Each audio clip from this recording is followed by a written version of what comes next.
কোনোবাই আপোনাৰ ওপৰত যদি মিছা কেছ দিয়ে আৰু থানাৰ পৰা আপোনাক কল কৰি মাতি থাকে থানাত যাব লাগে, তেনে পৰিস্থিতিত আপুনি কি কৰিব জানেনে? আপুনি যদি নাজানে তেন্তে ভিডিঅ'টো ভালকৈ চাওক আৰু জানি লওক আপুনি কি কৰিব লাগিব। নমস্কাৰ বন্ধুসকল, মই ৰাহুল, আপোনাৰ বন্ধু মিষ্টাৰ সৰকাৰ চুইডমৰ আন এটা নতুন ভিডিঅ'লৈ আপোনালোকক স্বাগতম জনাইছোঁ।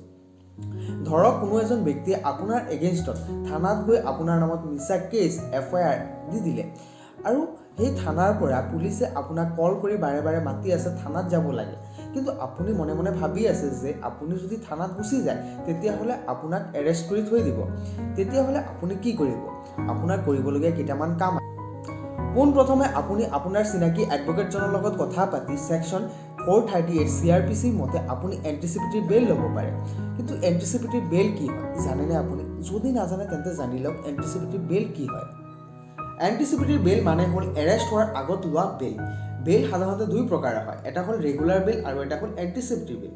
ৰেগুলাৰ বেইল যিটো এৰেষ্ট হোৱাৰ পিছত বেইল লোৱা দেখা যায় তাক ৰেগুলাৰ বেইল বুলি কোৱা হয়, আৰু এটা হ'ল এণ্টিচিপেটৰী বেইল। এৰেষ্ট হোৱাৰ আগত যিটো বেইল লোৱা হয় তাক এণ্টিচিপেটৰী বেইল বুলি কোৱা হয়। এণ্টিচিপেটৰী বেইল মানে হৈছে এৰেষ্ট হোৱাৰ আগত লোৱা বেইল, আৰু এটা হৈছে ৰেগুলাৰ বেইল যিটো এৰেষ্ট হোৱাৰ পিছত লোৱা দেখা যায়, সেইটো হৈছে ৰেগুলাৰ বেইল। এণ্টিচিপেটৰী বেইল লৈ এৰেষ্ট হোৱাৰ পৰা বাচিব পাৰে। ছেকশ্যন 438 CRPCত এণ্টিচিপেটৰী বেইলৰ প্ৰভিজন আছে। চ' আপুনি সহজ ভাষাত বুজি লওক এণ্টিচিপেটৰী বেইল কি হয়। ধৰক কোনো ব্যক্তিৰ এগেইনষ্টত FIR কৰিছে নন বেইলেবল অফেন্সৰ কাৰণে, আৰু ব্যক্তিজনে বিচাৰি আছে তাক এৰেষ্ট নকৰক বুলি, আৰু পুলিচে বিচাৰি আছে সেই মানুহজনক এৰেষ্ট কৰিব বুলি। তেতিয়াহ'লে সেই ব্যক্তিজনে এৰেষ্টৰ পৰা বাচিবলৈ বেইল এখন ল'ব লাগিব। সেই বেইলখন হৈছে এণ্টিচিপেটৰী বেইল।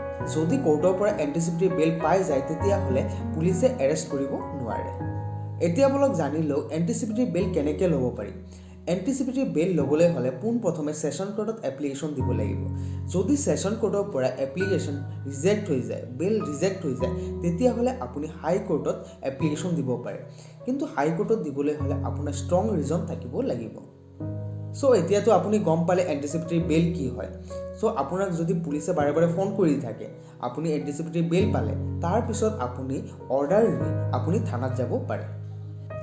দ্বিতীয়তে আপোনাৰ কৰিবলগীয়া আৰু এটা কাম আছে, সেই কামটো হ'ল একৰ্ডিং টু ছেকশ্যন 482 CRPC সেই মিছা এজাহাৰখন যিখন আপোনাৰ ওপৰত দিয়া হৈছে, সেই মিছা এজাহাৰখন শেষ কৰিবলৈ, কোৱাছ কৰিবলৈ এটা পিটিশ্যন দিব লাগিব।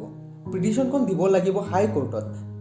তেতিয়া হাইকোৰ্টে চাব যে আপোনাৰ ওপৰত দিয়া এজাহাৰখন মিছা হয়, ফলছ হয়, আপোনাৰ ওপৰত মিছা কেছ দিয়া হৈছে, তেতিয়া সেই এজাহাৰখন কোৱাছ হৈ যাব, শেষ হৈ যাব, নাইবা ষ্টে হৈ যাব। এনেধৰণৰ ইনফৰ্মেটিভ ভিডিঅ'সমূহ পাই থাকিবলৈ মোৰ চেনেলটো ছাবস্ক্ৰাইব কৰি দিব। আশা কৰোঁ মোৰ ভিডিঅ'টো আপোনালোকৰ ভাল লাগিল। যদি ভাল লাগে তেতিয়াহ'লে লাইক, কমেণ্ট এণ্ড শ্বেয়াৰ কৰি দিব। ধন্যবাদ। জয় আই অসম।